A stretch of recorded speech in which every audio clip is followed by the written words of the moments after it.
وَلَقَدْ يَسَّرْنَا الْقُرْآنَ لِلذِّكْرِ فَهَلْ مِن مُدَّكِرٍ۔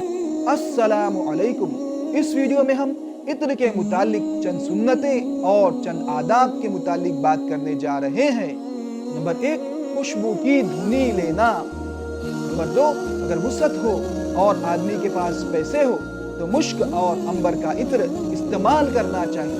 نمبر 3، مردوں کو مردوں والا عطر استعمال کرنا چاہیے اور عورتوں کو عورتوں والی خوشبو اور عورتوں والا عطر استعمال کرنا چاہیے۔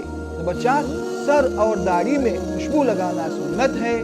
یہاں ایک بات کا احتیاط رکھا جائے، کیمیکل والے عطر کو بالوں میں نہیں لگانا چاہیے، اس سے بال سفید ہو سکتے ہیں۔ نمبر 5، بیوی کا اپنے شوہر کو عطر لگانا سنت ہے۔ نمبر 6، عطر لگانے کی ترتیب یہ ہوگی، پہلے ہتھیلی پر لگایا جائے اور اسے مل کر داڑھی میں اور پھر لباس پر لگایا جائے۔ اس ویڈیو میں ہم ان موقعوں کی بات کرنے جا رہے ہیں جس میں عطر کا لگانا سنت ہے۔ نمبر 1، جمعہ کے دن عطر کا لگانا سنت ہے۔ نمبر 2، دونوں عید کے موقعوں پر عطر کا استعمال کرنا سنت ہے۔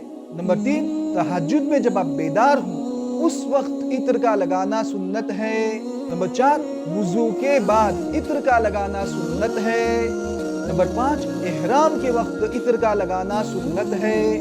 نمبر 6، قرآن کریم کی تلاوت کرنے سے پہلے عطر کا لگانا سنت ہے۔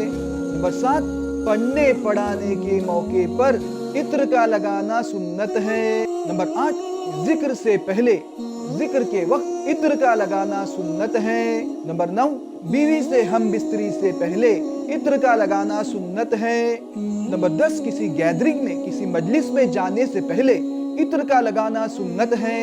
نمبر 11، روایت حدیث کے وقت عطر کا لگانا سنت ہے۔ نمبر 12، عورتوں کا حیض و نفاس سے پاک ہونے کے بعد عطر کا لگانا سنت ہے۔